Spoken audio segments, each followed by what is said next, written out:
En 1996, aux États-Unis, 2 prisonniers prennent la fuite à travers le pays.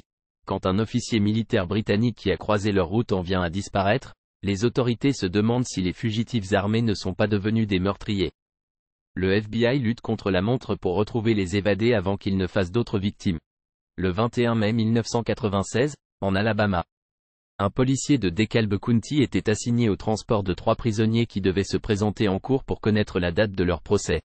L'un d'eux, Michael Thompson, devait y être inculpé de meurtre. Il venait tout juste de faire connaissance avec un autre détenu, Roger Yedim. Ce criminel de carrière comptait 17 condamnations pour vol et 3 évasions de prison à son actif. Le 3e détenu à bord participait à un programme de travaux communautaires. Compte tenu que le trajet n'était pas long, les 3 hommes n'étaient pas menottés. Le groupe approchait de Talladega en Alabama quand Thompson passa à l'action. Sous la menace d'une arme à feu, il força le policier à poursuivre sa route. Il lui ordonna de conduire le véhicule jusqu'à un secteur isolé dans les bois près de Lincoln. Thompson et Yedim prirent alors le contrôle de la situation. Ils conduisirent leurs 2 otages dans les bois. Ils forcèrent le policier et l'autre détenu à enlever leurs vêtements. La clé des menottes tomba par terre sans qu'ils ne le remarquent. Menotté au fond des bois, le policier se demandait s'il allait être abattu. Mais les 2 évadés prirent tout simplement la fuite. Michael Thompson et Roger Yedim partirent en direction de Talladega, laissant leur uniforme de détenu derrière eux. Yedim en était à sa 4e évasion d'une prison de l'Alabama. Le policier devait aviser le bureau du shérif au plus vite. Il trouva la clé et ouvrit les menottes. Ensuite, il courut chercher de l'aide. Les 2 évadés disposaient de l'arme de service de l'agent et du fusil de chasse qui se trouvait dans la voiture de police. Ainsi déguisés en policiers, ils représentaient un réel danger pour tous ceux qui croisent vers leur route. Pendant ce temps, le policier et le 3e détenu réussirent à stopper un automobiliste et lui demandèrent de les conduire au poste de police le plus proche.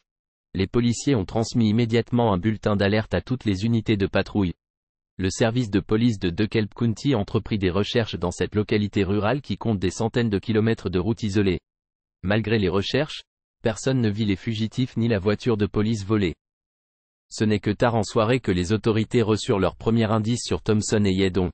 Un homme appela le service de police de Talladega pour raconter sa mésaventure. Plus tôt, au cours de la journée, il avait remarqué qu'une voiture de police le suivait. En entendant la sirène, l'homme se gara sur le côté en se disant qu'il faisait sans doute l'objet d'une simple vérification. L'agent lui demanda de lui remettre son permis de conduire et son portefeuille. L'ambulancier Bob Gartney fut surpris car il n'avait pas fait d'excès de vitesse. Il m'a dit: on vous a arrêté parce que votre véhicule correspond à la description d'un pick-up impliqué dans un délit de fuite. Je lui ai alors répondu: mais je n'ai eu aucun accident. Vous pouvez l'examiner, il n'y a pas eu une égratignure. Il m'a dit: comme il correspond à la description, nous allons devoir vérifier tout cela. Obéissant aux ordres de l'agent, l'ambulancier monte à bord de la voiture de police. Il se dit qu'il y avait sans doute eu une erreur et qu'on allait le laisser aller sous peu. Il m'a dit: nous allons vous conduire sur la scène de l'accident. J'ai dit d'accord, ça va nous permettre de clarifier la situation. Gartney commença à avoir des soupçons quand il vit un homme en civil portant un fusil de chasse sortir de la voiture de police et courir jusqu'à son véhicule. Selon la description qu'il a en fit, il s'agissait vraisemblablement de Roger Yedim. Quant à l'homme vêtu d'un uniforme, c'était sans doute Michael Thompson. Thompson suivit le pick-up, l'ambulancier prisonnier, à l'arrière de la voiture de police. Courtney lui demanda alors des explications. Il m'a dit: nous voulons seulement prendre votre pick-up. J'ai compris que j'étais victime d'un enlèvement. Ces gars-là m'ont tout simplement enlevé. J'ai commencé à l'implorer en lui disant que j'avais 30 ans, une femme et des enfants. J'ai ajouté: vous avez mon pick-up et mon arme. Ma mort ne vous apporterait rien. Michael Thompson suivit le pick-up jusqu'à un secteur isolé en dehors de l'autoroute. Roger Yedim avait trouvé le pistolet de 9 mm de l'ambulancier. Quant à Gartney, il était à la merci des 2 hommes, emprisonnés sur le siège arrière de la voiture de police. Les 2 hommes le forcèrent à monter dans le coffre de la voiture de police. L'ambulancier était convaincu que son heure était venue. J'avais peur et je tremblais. Et puis je me suis mis à penser au fait que j'étais ambulancier et qu'il m'était arrivé à plusieurs reprises de sortir des gens de situations impossibles. Je me suis dit: maintenant tu dois faire ce qu'il faut pour ne pas y rester. À l'aide du cric qui se trouvait dans le coffre, Gartney travailla pendant 2 heures. Finalement, il réussit à l'ouvrir. Il courut jusqu'à la maison la plus proche où, à sa demande, une femme appela la police. Immédiatement, la police modifia le bulletin d'alerte transmis aux patrouilleurs pour les aviser que les fugitifs roulaient maintenant à bord d'un pick-up noir. Mais Michael Thompson et Roger Yeden avaient déjà une bonne longueur d'avance sur eux. Les patrouilleurs le savaient trop bien. Le réservoir d'essence du pick-up était plein et il y avait de nombreuses autoroutes importantes à proximité. Il pouvait être n'importe où. 7 jours plus tard, et à près de 2000 km de là, on trouva un pick-up noir abandonné sans plaque d'immatriculation à Santa Rosa, au Nouveau-Mexique. Quelqu'un avait effacé le numéro de série du véhicule sur le tableau de bord. Les policiers trouvèrent toutefois un autre numéro sur le châssis du véhicule. En cherchant dans leur dossier, ils découvrirent qu'il s'agissait du véhicule volé de l'ambulancier de l'Alabama. Les deux fugitifs armés s'étaient débarrassés du seul véhicule que les enquêteurs pouvaient retracer. Le 7 juin 1996, le bureau du FBI de Birmingham en Alabama fit émettre un mandat d'arrestation au nom des deux hommes pour s'être évadés afin d'éviter leur emprisonnement. Tous les services de police au pays furent mis en alerte. 2 semaines plus tard, à 2000 km à l'est de l'endroit où le pick-up avait été abandonné au Nouveau-Mexique, un groupe d'étudiants plongée sous-marine aperçut une voiture au fond du lac Fowler, près de Terre Haute, en Indiana. L'agent Dean Jenkins, du service des ressources naturelles de cet État, se rendit sur les lieux avec son équipe. La voiture se trouvait à environ 8 ou 9 mètres de profondeur. Elle était renversée et le pare-brise s'était brisé lorsque le véhicule avait coulé. Apparemment, on l'avait jeté dans le lac. Des plongeurs du service des ressources naturelles se rendirent au fond du lac pour investiguer. Ils trouvèrent la voiture rouge sans plaque d'immatriculation. Ils trouvèrent également plusieurs effets, dont des chèques de voyage. Il n'y avait pas de cadavre, ni dans l'auto, ni aux alentours. Après avoir sorti le véhicule de l'eau, les enquêteurs l'examinaient sur la rive. Dans le coffre, on trouvait un passeport britannique au nom du major David Nichols. Dans la boîte à gants, il y avait des chèques de voyage et des talons de billets d'avion émis au nom du major. Parmi les effets se trouvait également un formulaire de la prison de l'Alabama, à l'endos duquel on avait noté le nom et l'adresse de quelqu'un de la région. Les enquêteurs apprirent que la voiture appartenait à une entreprise de location d'auto au Colorado, dont on avait signalé la disparition en même temps que celle du major, soit 16 jours après le début de la période de location. Comme l'homme disparu était un militaire étranger, on demanda à l'agent Jack Osborne du bureau du FBI d'Indianapolis de s'occuper de cette affaire. Dès le début, ce dernier crut que la meilleure chance de découvrir ce qui était arrivé au major Nichols était de retrouver la personne dont le nom figurait sur le formulaire de la prison. À l'endos du formulaire découvert dans la voiture se trouvaient plusieurs notes manuscrites. Davantage des noms et des adresses que des numéros de téléphone. C'est à partir de ces données que nous sommes entrés en contact avec une parente de Monsieur Yedon qui vivait à Terre Haute. Cette femme était la tante de Roger Yedon, l'un des deux fugitifs recherchés par les enquêteurs. Elle déclara à l'agent qu'elle ignorait pourquoi son nom se trouvait sur le formulaire d'une prison.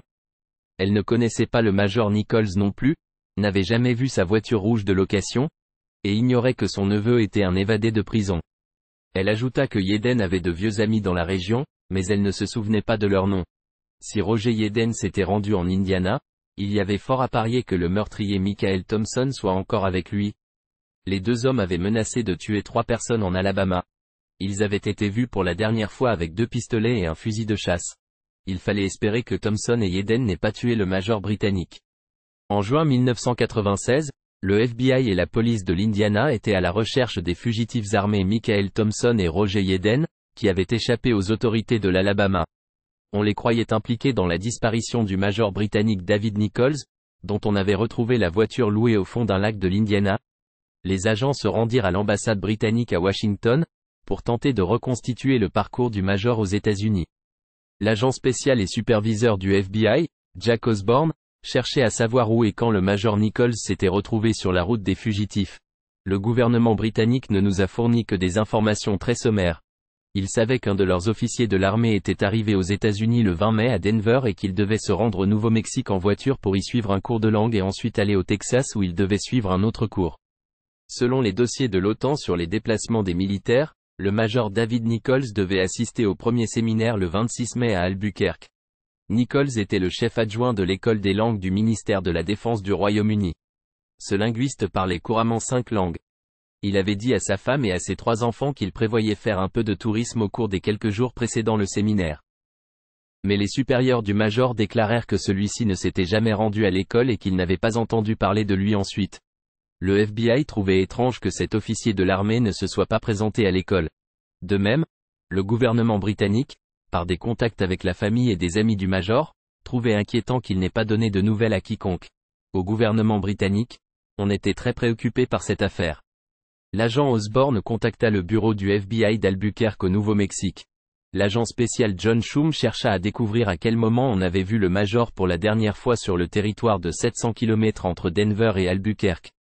On nous a donné l'itinéraire qu'il devait suivre, des photos et des adresses ici aux États-Unis, des gens qu'il devait rencontrer et où il aurait dû s'arrêter. On nous a fourni un profil complet de cet homme, autant une description de son passé qu'un aperçu de sa personnalité. Les agents vérifiant également les dépenses portées à la carte de crédit du Major. La dernière fois qu'il l'avait utilisée, c'était pour régler une note d'essence dans la petite ville de Raton, à la frontière du Colorado et du Nouveau-Mexique. Cette station d'essence était située à 240 km de l'endroit où Michael Thompson et Roger Yeden, les deux évadés de l'Alabama, avaient abandonné le pick-up noir qu'ils avaient volé une semaine plus tôt. Les agents voulaient établir jusqu'où s'était rendu le Major une fois qu'il avait quitté Raton. Il vérifiera un hôtel dans le quartier historique d'Albuquerque où le Major avait réservé une chambre à l'avance. Il ne s'était jamais présenté et l'on avait omis d'annuler sa réservation. Le Major avait disparu quelque part entre la station-service près de la limite du Colorado où il avait utilisé sa carte de crédit et l'hôtel d'Albuquerque. Le FBI croyait que Michael Thompson et Roger Yedon l'avaient enlevé, mais eux aussi s'étaient volatilisés. L'agent Shum appela l'épouse du Major en Angleterre afin qu'elle lui dise comment, selon elle, son mari aurait réagi s'il avait croisé la route de deux criminels désespérés. Elle m'a dit que c'était un homme très doux, très bon. Selon elle, s'il y avait eu une confrontation avec ces deux hommes, il n'aurait certes pas opposé de résistance. Il aurait fait tout ce qu'on lui aurait demandé pour éviter un affrontement. À 2000 km de là, en Indiana, près du lac où l'on avait retrouvé la voiture du Major, la police reçut l'appel du gérant d'alépotoir qui disait avoir aperçu deux hommes suspects. Quand le policier arriva, les deux hommes, il aurait été imprudent de les suivre sans renfort. Le policier fit vérifier le numéro de la plaque d'immatriculation et découvrit que le véhicule avait été volé. Des experts en scène de crime fouillèrent le véhicule. Ils y trouvèrent l'étiquette de la bandoulière de la caméra vidéo du Major David Nichols. Ils trouvèrent également une lettre adressée à la mère du fugitif Roger Yeden en Alabama. En gros, il y disait qu'il était sorti de prison et qu'il comptait rester dans la région de Terre Haute. Les agents la contactèrent. Elle n'avait pas eu de nouvelles de son fils et n'avait pas la moindre idée de l'endroit où il se trouvait. Les enquêteurs avaient l'intime conviction que les fugitifs étaient à portée de main. Les indices que nous avons recueillis dans le pick-up étaient très significatifs, parce qu'ils établissaient un lien solide entre Yeden, Thompson et ce véhicule, de même qu'entre ce véhicule et le Major disparu. Les enquêteurs de l'Indiana et du FBI, qui avaient établi un poste de commandement temporaire dans une école secondaire à Terre Haute, obtinrent un mandat de la cour les autorisant à fouiller le passé de Yeden. Celui-ci faisait la plupart de ses mauvais coups avec un ami en particulier. En vérifiant le dossier de cet individu, les policiers apprirent qu'il était le gérant d'une entreprise de récupération de vieilles autos. On confie cette piste à l'agent spécial William Hamilton d'Indianapolis. Mon collègue et moi-même avons décidé de nous rendre sur place à bord d'une voiture banalisée, sous le prétexte que nous étions à la recherche d'une pièce d'auto. La propriété d'une superficie de 2 hectares était l'endroit idéal où se cacher. C'était un véritable labyrinthe de carcasses de voitures entourées d'un bois très dense. Les agents surveillèrent les lieux pendant un moment. D'abord on devait s'assurer que le gérant de service était bien l'ami d'enfance de Yeden.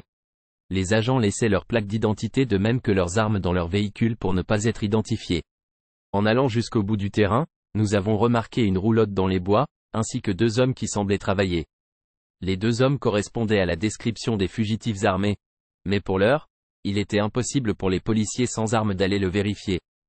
Ils espéraient en apprendre plus du gérant. Ils lui parlèrent de tout et de rien, ce qui leur permit de savoir qu'il était bien un ami de Roger Yedon. Cet ami d'enfance nous a confié qu'il le connaissait depuis plusieurs années. Les 2 fugitifs lui avaient rendu visite au début du mois de juin. Il conduisait alors une Taurus rouge. Cette voiture correspondait à la description de celle du Major porté disparu. Les agents avaient à peine terminé leur conversation, qu'ils constatèrent que les 2 hommes aperçus un peu plus tôt avaient disparu. Pour le FBI, c'était à coup sûr Thompson et Yedon. Après avoir constitué une équipe pour procéder à leur arrestation, les agents et les policiers de la région retournèrent au plus vite à l'entreprise de récupération d'auto. En route, ils aperçurent un pick-up filant à toute vitesse dans la direction opposée à la leur. Un des agents reconnaît Yedon à l'intérieur, assis à côté du gérant de l'entreprise de récupération. Il n'eut toutefois pas le temps de voir si Michael Thompson était avec eux. Les enquêteurs se mirent à leur poursuite. Ils suivirent le pick-up jusqu'à un cul-de-sac. Jayden sauta du véhicule et s'enfuit dans les bois. Les agents gardèrent avec eux l'ami d'enfance du fugitif pour le questionner.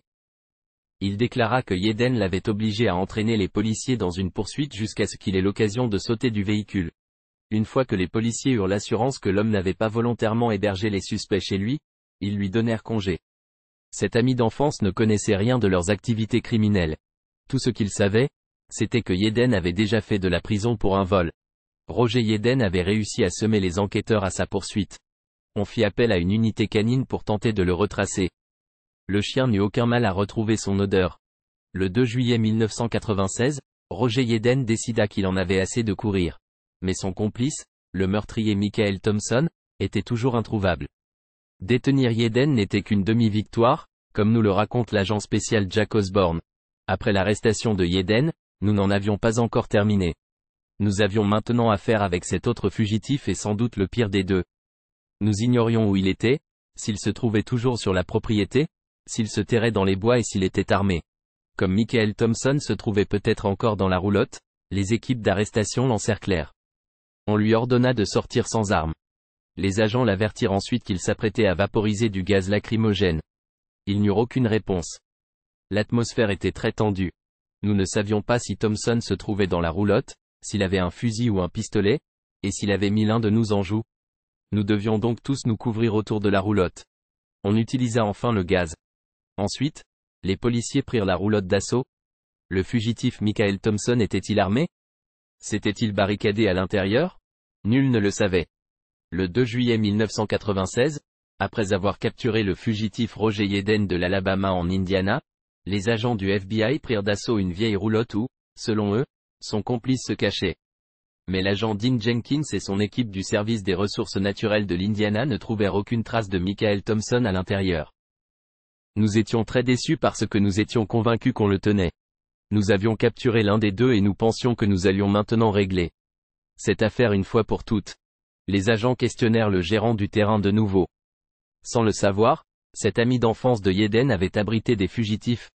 Il déclara aux agents qu'il n'avait pas la moindre idée de l'endroit où Thompson se terrait, mais il leur montra où les deux hommes cachaient leurs effets personnels. Dans le coffre d'une voiture, les agents récupérèrent une valise dont l'étiquette portait le nom du major britannique, David Nichols. Elle contenait toujours les vêtements du major et ses effets personnels. Les fugitifs avaient sans doute enlevé le major et sa voiture au Nouveau-Mexique. L'équipe dressa un périmètre de recherche de 5 km sur la route autour du terrain d'auto et demanda au gérant d'appeler immédiatement s'il apercevait Thompson. Nous avons fait appel à des unités canines et constitué des équipes de 3 et 4 policiers pour fouiller le secteur. Nous avons suivi les traces de pas, fouillé la propriété, le terrain d'auto et les bois avoisinants pour tenter de le retrouver. Ça a été très long. On avait commencé en après-midi quand on a vaporisé du gaz dans la roulotte et ça s'est poursuivi jusqu'après le coucher de soleil. Avec ce meurtrier en cavale, le FBI et les autorités locales n'avaient plus une minute à perdre. Ils patrouillèrent les routes et fouillèrent les champs en espérant débusquer Thompson de sa cachette.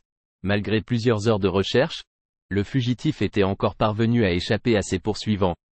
Le lendemain matin, les agents en viennent à croire que Thompson était peut-être sorti du périmètre.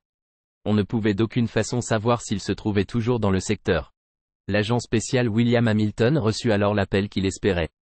Le 3 juillet, le lendemain de l'arrestation de Roger Jayden, son ami d'enfance m'a téléphoné. Il m'a alors dit que Thompson dormait sur le siège arrière d'une des voitures du terrain d'auto, près de la roulotte. Thompson pouvait être armé. Comment le fugitif réagirait-il s'il se savait traqué? La poursuite l'avait épuisé. Il se rendit sans opposer de résistance. Après 43 jours de cavale, près de 10 000 km et des milliers d'heures de travail pour les policiers à sa poursuite, le dernier fugitif recherché pour la disparition du major Nichols était enfin en détention. Thompson refusa de parler aux enquêteurs. Mais Roger Jayden, arrêté un jour plus tôt, ne réagit pas de la même façon. Il accepta de répondre à toutes les questions des enquêteurs dans l'espoir d'obtenir la clémence des autorités. C'est l'agent Jack Osborne du FBI qui menait l'interrogatoire. Il nous a laissé savoir qu'il consentait à faire une déposition, à nous fournir toutes les informations relatives à leur implication à Thompson et à lui, notamment lors de l'évasion au début, puis lors du vol de la voiture en Alabama. C'est à ce moment-là que nous avons appris que l'officier britannique avait été tué. Les fugitifs s'étaient rendus au Nouveau-Mexique à bord du pick-up noir. Ils avaient financé leur cavale en vendant les outils à bord du véhicule. Mais bientôt, l'argent leur avait manqué. Ils avaient alors décidé d'enlever par la force la voiture d'un automobiliste. Ils s'étaient cachés dans un secteur isolé à 160 km au sud de Raytheon au Nouveau-Mexique, la dernière ville où l'on savait que l'officier Nichols s'était arrêté. Les évadés se disaient que les touristes empruntant cette route auraient forcément de l'argent sur eux. Ils attendirent l'arrivée d'une personne voyageant seule. C'est alors que le major arriva. Comme les fugitifs l'avaient fait en Alabama, ils forcèrent la victime à monter dans le coffre. Thompson prit le volant pendant que Yeadon les suivait à bord du pick-up. Selon Yeadon, le major britannique avait réagi conformément à ce que sa femme avait dit, comme nous le raconte l'agent John Shum. Tout ce qu'elle nous avait appris sur lui a été confirmé par les révélations de Yeadon. Le major ne s'est pas opposé à eux. Il a fait ce qu'il pouvait pour éviter que la situation d'empire.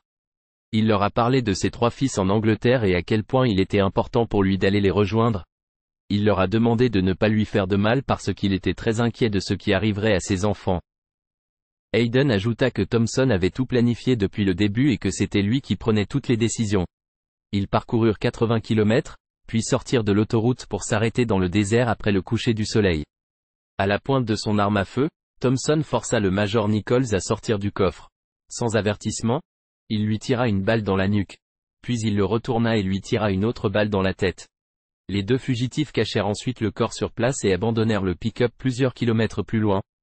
Yeadon déclara que Thompson ne lui avait jamais dit pourquoi il avait tué le major. À bord de la voiture volée, les 2 hommes se rendirent ensuite en Indiana, où ils se débarrassèrent de l'auto en la jetant dans le lac Fowler. Maintenant que Roger Yeadon avait avoué ses crimes, il souhaitait conclure un marché avec le FBI avant de révéler où se trouvait le corps du major Nichols. Il ne voulait pas tout dire avant d'avoir l'assurance que le gouvernement ne tenterait pas de le faire condamner à mort. Si on pouvait le lui garantir, il était prêt à nous aider à retrouver le corps du major disparu, à moins que nous ne l'ayons déjà trouvé. Les agents rencontraient Hayden et son avocate. Le prisonnier déclara qu'il leur dirait où se trouvait le corps, à condition de ne pas être incarcéré dans une prison de l'État de l'Alabama. Les fouilles effectuées par des équipes de recherche n'avaient rien donné. L'agent du FBI, John Shum, craignait de ne pas pouvoir retrouver le corps du major sans l'aide de Yeadon. La chose la plus importante pour nous, c'était de retrouver le corps du major Nichols. C'était important pour nous permettre de remporter cette cause en cours. C'était également important parce que c'était la chose normale à faire. Nous n'étions pas parvenus à assurer la sécurité de cet homme dans notre pays. La moindre des choses que nous pouvions faire, c'était de retourner son corps à sa famille. Les procureurs fédéraux acceptèrent les conditions de Yeadon. Celui-ci conduisit les enquêteurs à un endroit isolé au cœur du désert du Nouveau-Mexique. Mais cet homme était un as de l'évasion, et il avait échappé à maintes reprises à ses gardiens. Nous étions très inquiets parce qu'il avait réussi à s'échapper à 4 reprises en Alabama. Il était très doué pour ça. De plus, nous étions préoccupés par notre propre sécurité. Nous avons donc tout fait pour retrouver le corps du major Nichols, tout en restant très prudents, parce que Yeadon pouvait nous mentir à n'importe quel moment. Il s'agissait peut-être d'une ruse de sa part pour tenter une nouvelle évasion. Inquiets, les agents du FBI firent appel à une unité SWAT pour assurer leur sécurité. Yeadon pouvait avoir des complices dans le secteur qui n'attendaient que son signal pour attaquer les agents. Le 24 septembre 1996, le fugitif Roger Yeadon, qu'on avait enfin arrêté, mena le FBI dans le désert du Nouveau-Mexique, où, à ce qu'il prétendait, avait été caché le corps du major Nichols après le meurtre. Selon le marché que Yeadon avait conclu avec la police, s'il leur indiquait où étaient les restes de Nichols, ils seraient exemptés d'une éventuelle peine de mort. Comme se le rappelle l'agent spécial John Shum du FBI, sans l'aide de Yeadon, il était pratiquement impossible de retrouver le corps. C'était dans un secteur isolé. C'était près d'une petite route peu fréquentée du Nouveau-Mexique. De cette route, on devait emprunter une route de terre et rouler pendant presque 2 kilomètres jusqu'à un pré.